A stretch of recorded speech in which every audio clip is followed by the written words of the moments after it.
Shabbat shalom, peace and love, Shabbat shalom.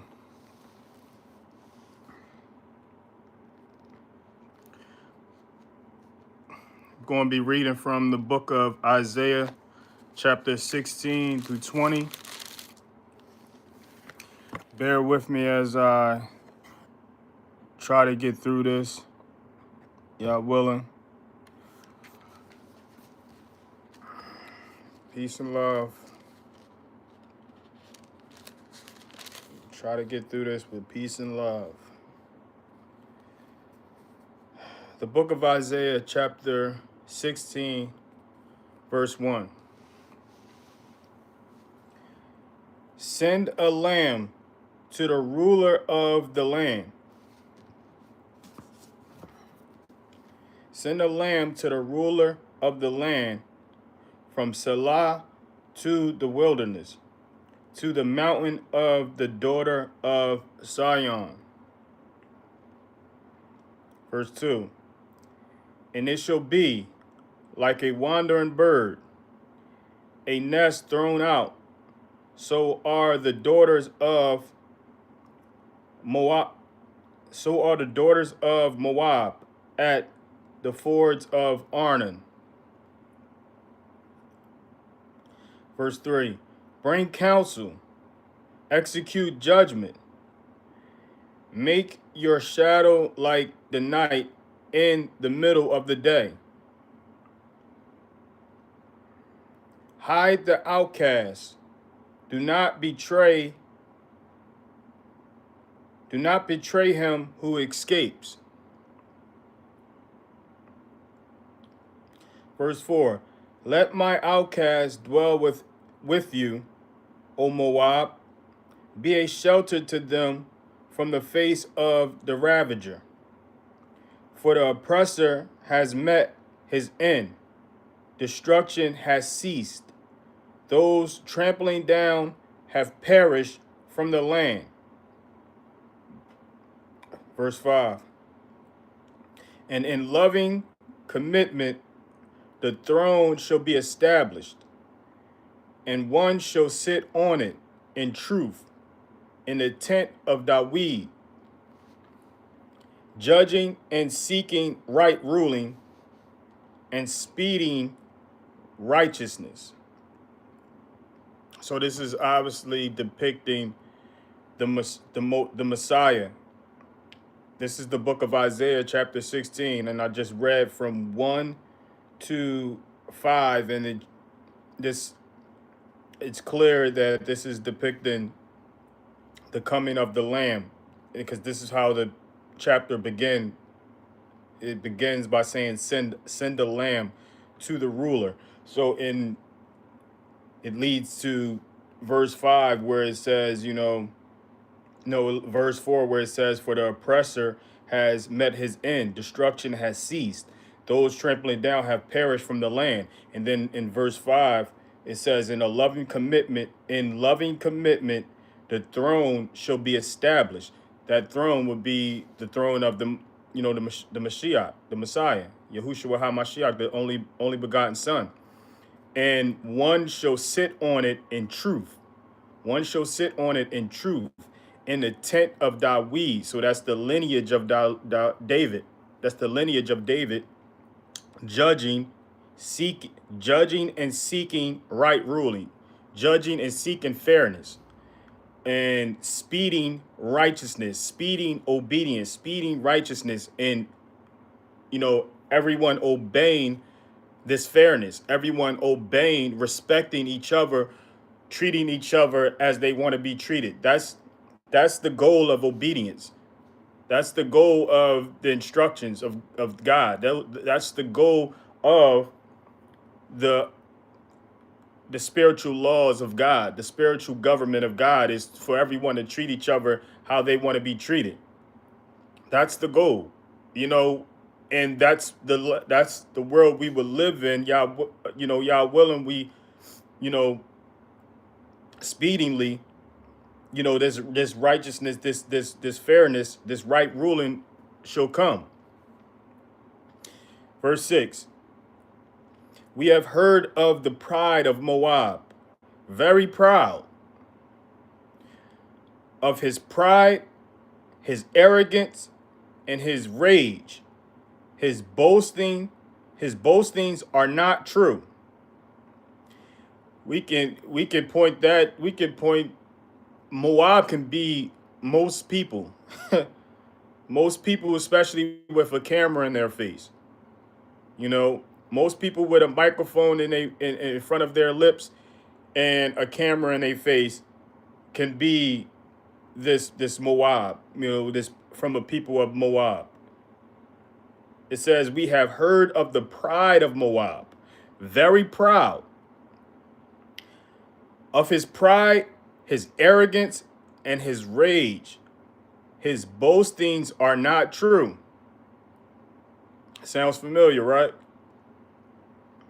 Verse 7.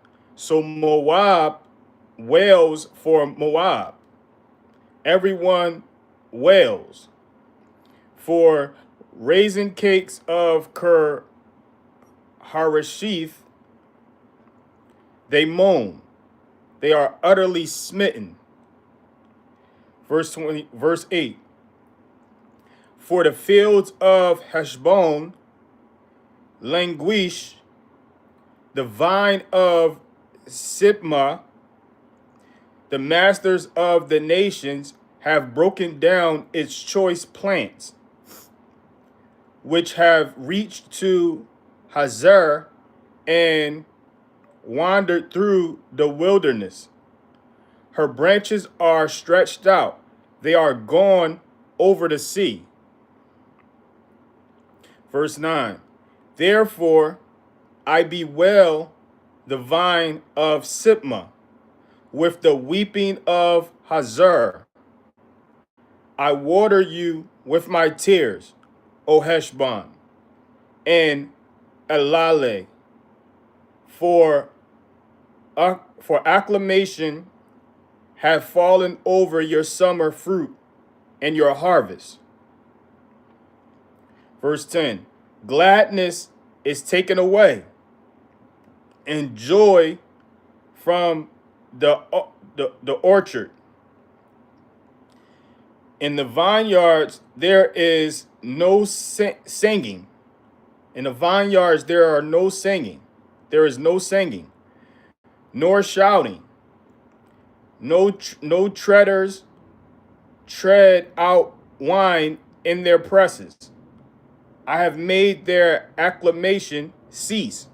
So this is clearly the Most High putting an end to whatever, whatever good times this nation was having, however they were having it their way. They're no longer having it their way. They're no longer, chilling, kicking it, having fun. No longer, making wine, singing, no longer dancing or shouting, no longer treading out wine, none of that. No acclamation, none of that. All that deceased. So this is still in the time of the coming of the Messiah, and let's see what else let's see what else transpired. Verse 11. Therefore, my inward parts sound like a lyre for Moab, and my inner being for Kir Heres. Verse 12. And it shall be, when it is seen that Moab has wearied herself on the high place, that she shall come to her set apart place to pray, but not be able. So people of Moab, whatever people of Moab at that time will come to pray at this set apart place, but won't be able to, won't be able to do so. Won't be able to do so because this is obviously the set apart place. From what I believe from reading, the writings, the scriptures, because the set apart place has become the Messiah, 2 or 3 gathering in his name. So these set apart places, these buildings, these temples, they're no longer relied on by true followers of the Messiah. They're only relied on by people who don't believe that the Messiah has come already. These temples and these buildings are only relied on by people who don't believe that the Messiah has come already. But those who know that the Messiah has came know that the Messiah know that these buildings, these places of worship, these gatherings, these places of gathering, and this is spiritual. This is the people, two or three who are gathered in his name.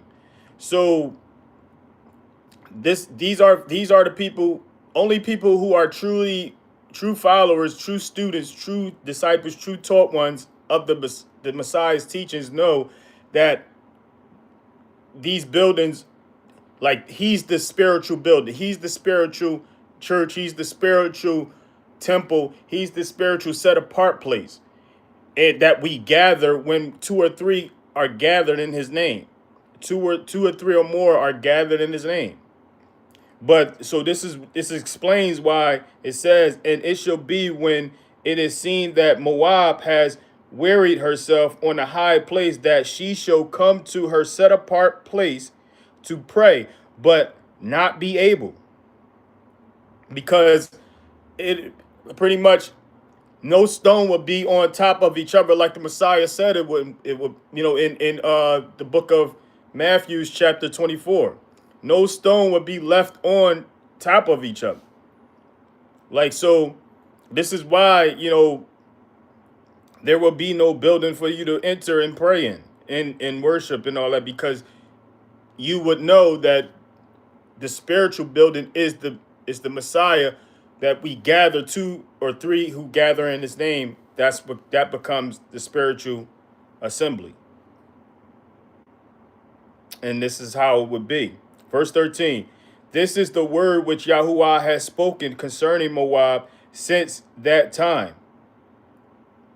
Verse 14. But now Yahuwah has spoken, saying, within 3 years, as the years of a hired man, the esteem of Moab is to be despised with all its great throng, and the remnant be few, small and weak. So the remnant of Moab will be small and weak, will eventually become small and weak, few, and yeah, their esteem will be despised in this day to come. That was chapter 16. Let's get into chapter 17. Verse 1. The message concerning Damascus. See, Damascus ceases to be a city and shall become a heap of ruins. Verse 2.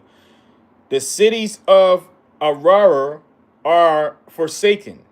They are for flocks, which shall lie down with no one to frighten. Verse 3. And the stronghold shall cease from Ephraim, and the rain from Damascus, and the remnant of Aram be as the esteem of the sons of Yisrael, declares Yahuwah of hosts.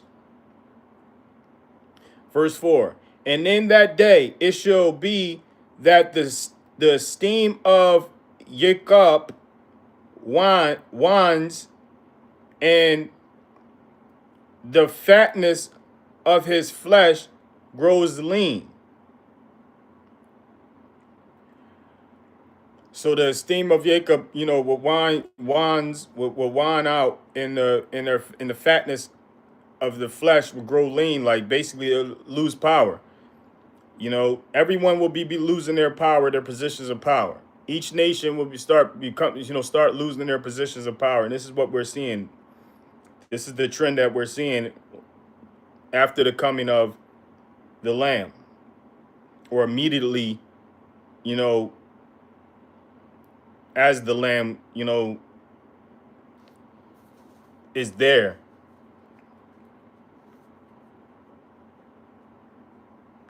Verse 5, and it shall be as when the harvester gathers the grain and reaps the heads with his arm. And it shall be as he go, and it shall be as he who gathers heads of grain in the valley of Rephaim. Verse 6, and gleaning grapes shall be left in it, like the shaking of an olive tree. 2 or 3 olives at the top of the uppermost branch, 4 or 5 in its most fruit bearing branches, declares Yahuwah Elohim of Yisrael.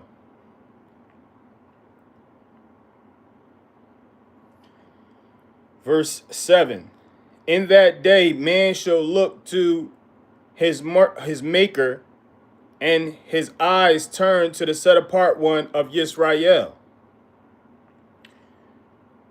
Verse 8, and he shall not look to the slaughter places, the work of his hands, and he shall not see that which his own fingers made, nor the Asherim, nor the sun pillars.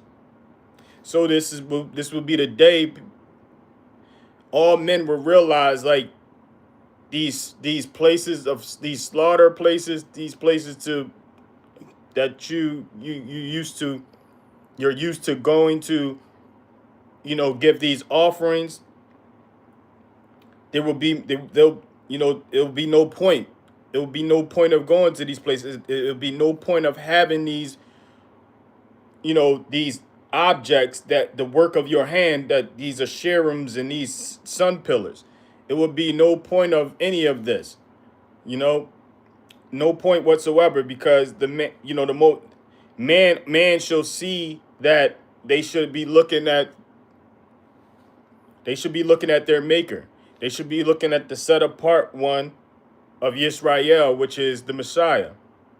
And this is when man will realize there's no power in the works of their hands. These places of offer, where they offer, and these objects that they carved out themselves, these carved images.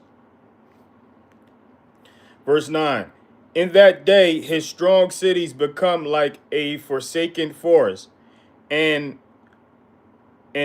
up in a uppermost branch, which they left because of the children of Yisrael, and it shall become a ruin. Verse 10, because you have forgotten the Elohim of your deliverance, and have not remembered the rock of your stronghold. Therefore you shall plant pleasant plants and set out foreign seedings. Verse 11, by day make your plant to grow, and in the morning make your seed to flourish, but the harvest is a heap in the day of grief and incurable pain. So this is where they, realize, they've forgotten the Elohim of deliverance, which is, the Most High and his only begotten Son. That's literally the meaning of the only begotten Son's name, Yahushua. Most people say Yahusha, yeah, but this is literally the meaning of it, of that name is, Elohim of your deliverance, one who delivers his people. And this will be a realization of the people, that you didn't accept this Yahushua. You didn't accept them. You forgotten them. You either forgotten them or never accepted them.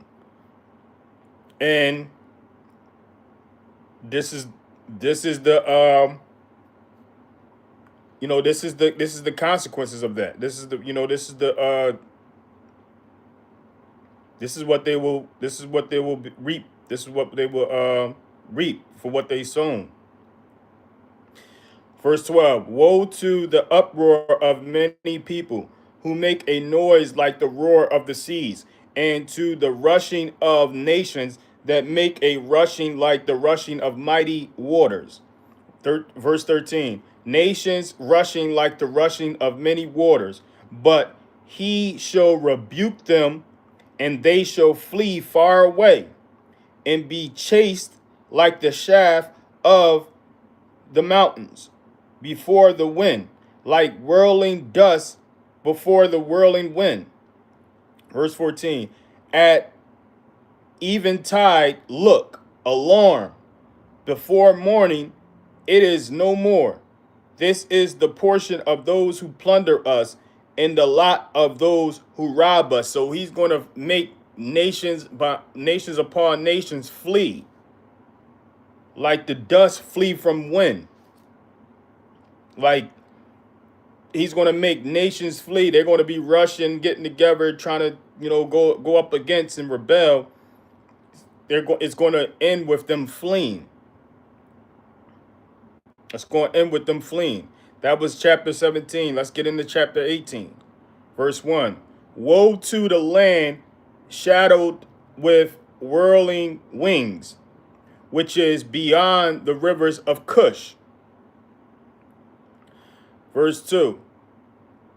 Which sends envoys by sea, even in vessels of reed on the waters, saying, Go, swift messengers, to a nation tall and smooth-skinned, to a people dreaded from their beginning onward, a nation mighty in trampling, whose land the rivers divided.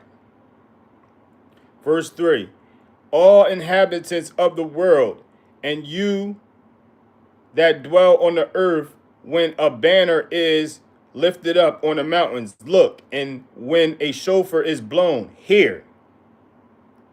So this is a people of smooth-skinned people. It says, go, swift messengers, to a nation tall and smooth-skinned. A nation tall and smooth-skinned. How many nations are tall and smooth-skinned? I have a few in mind, but this is the people that this chapter is referring to. And of Cush. Cush is known to be is a relative of Egypt. We know that by reading the book of Genesis. Cush is a relative of Egypt, and one other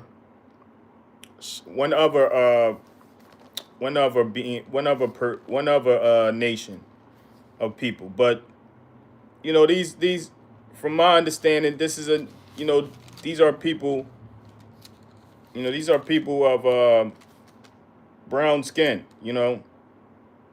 Is that when you think of Egypt, you have to think of people of brown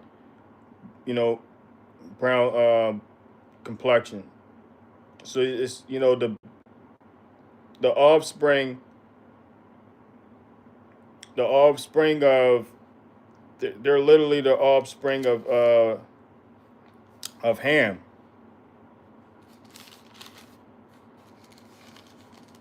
And bear with me as I get that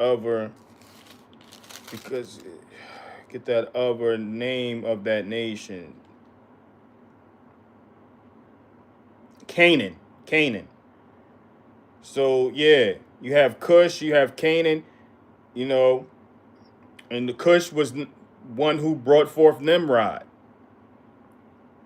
So these are important names. These are important to this. It's up until the day of the return of the Mashiach. And then it kind of makes sense. These people are tall and smooth skinned. When you do when you really think about it, that's what that's what they this is the brown people in that area. This is the brown people in that area. So you got Ham, the father of Canaan, and Ham was the father of Canaan, and also You know, he was the father of, you know, the of Cush, you know, and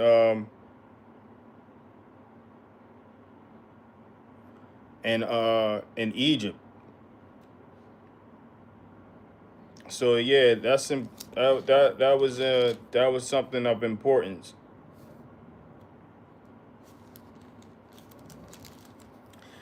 But yeah, just do a study on the lineage and see that, you know, those people were who these people were are being spoken of, who are, you know, who have this smooth skin. I'm sorry for, you know, dwelling too long in that area, but live. These people who have smooth skin and who are tall. It says to a nation and smooth skin, to a nation tall and smooth skin, to a people dreaded from their beginning onward. So this is a people who are dreaded from the beginning onward. A nation mighty in trampling, whose land the rivers divided. Verse 3, all inhabitants of the world and you that dwell on the earth, when a banner is lifted up on the mountains, look. And when a shofar is blown, hear. So they're saying, what this is saying is like when a banner is lifted up, look. When a shofar is blown, hear. Verse 4, for thus Yahuwah said to me, I am still, and I watch in my dwelling place like dazzling heat in sunshine, like a cloud of dew in the heat of harvest. For before harvest, when the bud is perfect and the sour grape is ripening in the flower, then he shall cut off the twigs with pruning hooks, and shall cut down and take away the spreading branches. Verse 6, they are left together for the mountain birds of prey, and for the beasts of the earth, and the birds of prey shall summer on them, and all the beasts of the earth winter on them. Verse 7, in that time a present shall be brought to Yahuwah of hosts from a people tall and smooth skinned, and from a people awesome from their beginning onward, a nation mighty in trampling, whose land the rivers have divided, to the place of the name of Yahuwah of hosts, to Mount Sion. So these people who are tall and are smooth skinned, they will, you know, bring these people tall and smooth skinned, you know, they should bring presents to Yahuwah of hosts. They should bring presents to Yahuwah of hosts. And yeah, one second.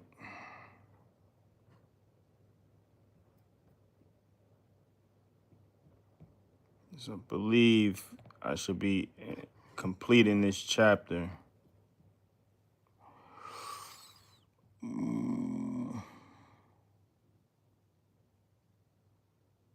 Yeah, all right. Chapter 19, verse 1. The message concerning Mitzrayim. The message concerning Mitzrayim, that's Egypt. See, Yahuwah is riding on a swift cloud, and he shall come into Mitzrayim, Egypt, and the idols of Mitzrayim shall tremble at his presence, and the heart of Mitzrayim melt in its midst. Verse 2, and I shall stir up Mizraites against Mizraites, stir up Egyptians against Egyptians, and they shall fight. each one against his brother, and each one against his neighbor, city against city, reign against reign. Sounds familiar? Verse 3, and the spirit of Mitzrayim shall vanish within them, and I destroy their counsel, and they shall seek the idols and the mutterers, the mediums and the sorcerers. Verse 4, and I shall deliver the Mizraites into the hand of a cruel master and a fierce sovereign to rule over them, declares the master, Yahuwah of hosts. So this is what he would do to the Egyptians, and have, he would deliver the Egyptians into a hand of a cruel ruler. A cruel ruler to rule over them. Verse 5, and waters shall fail from the sea, and the river wasted and dried up.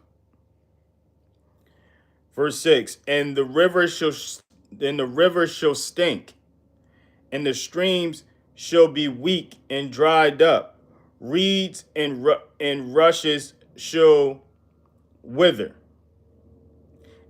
I think I heard of the waters, smelling bad over there. I think I heard something from someone who visited Egypt. And this is just part of the prophecies fulfilling themselves. This is chapter 19 of the book of Isaiah. I just read verse 6. Now I'm reading verse 7. Verse 7, bare places by the river, by the mouth of the river, and every sown field by the river shall wither. It shall be driven away and be no more. Verse 8, and the fishermen shall lament, and all those who cast hooks into the river shall mourn, and they who spread nets on the waters shall pine away. Verse 9, and those who work in fine flax, and those who weave fine fabric shall become ashamed.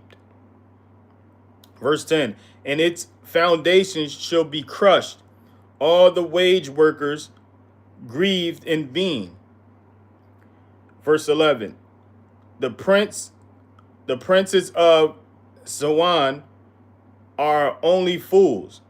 The counsel of Pharaoh's wise ones have become senseless. How do you say to Pharaoh, I am the son of the wise, the son of the ancient sovereigns? Verse 12, where are they? Where are your wise men? Let them show you, and let them know what Yahuwah of hosts has counseled against Mizraim. This is Egypt.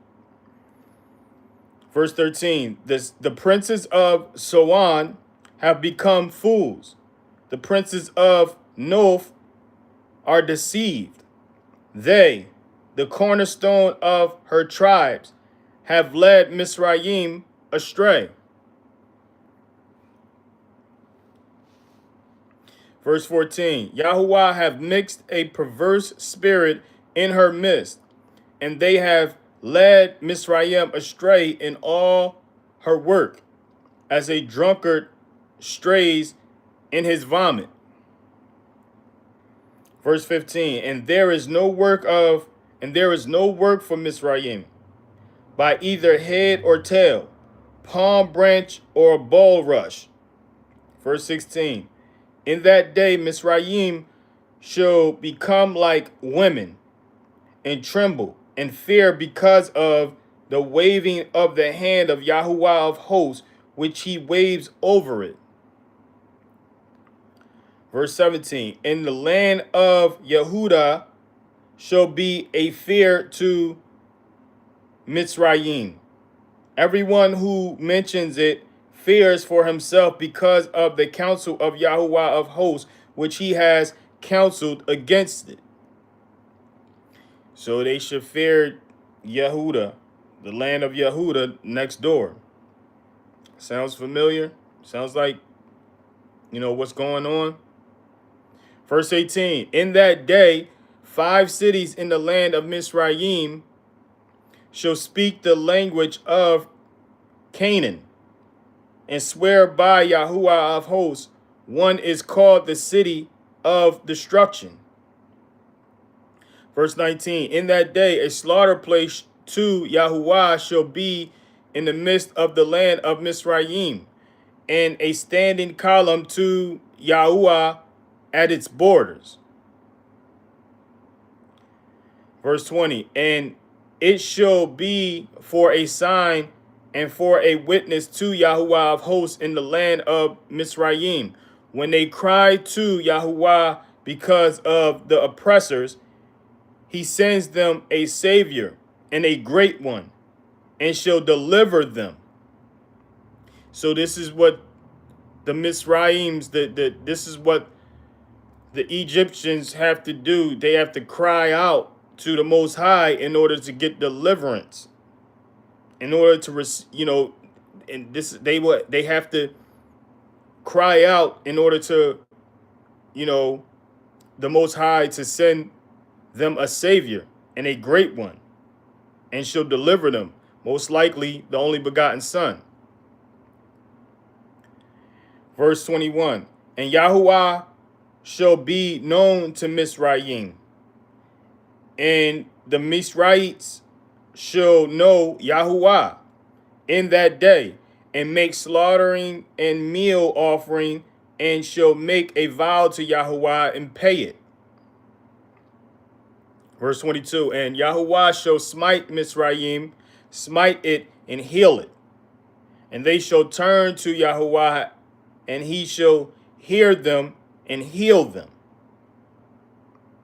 So this is what has to take place in order to be healed. They have to be smitten.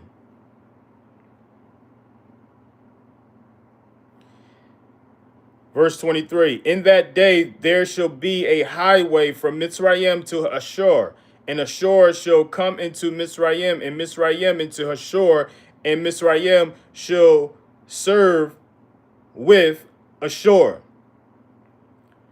Verse 24, in that day Yisrael shall be one of 3 with Mizraim and Ashur, even a blessing in the midst of the earth.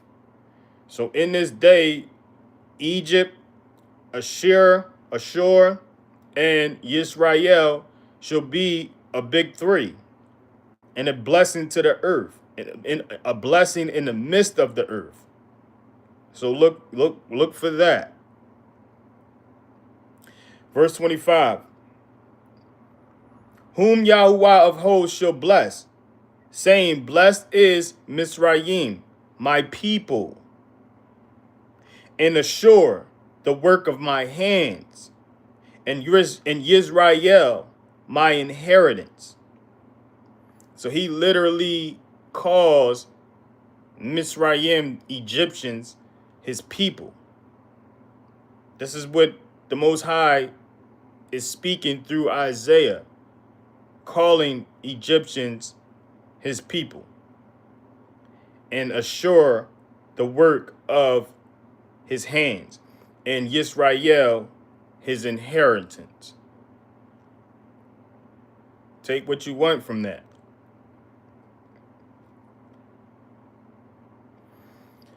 Chapter 20, verse 1. In the year that Zartan came to Ashdod, when Zargan, the sovereign of Ashur, sent him, and he fought against Ashdod and took it.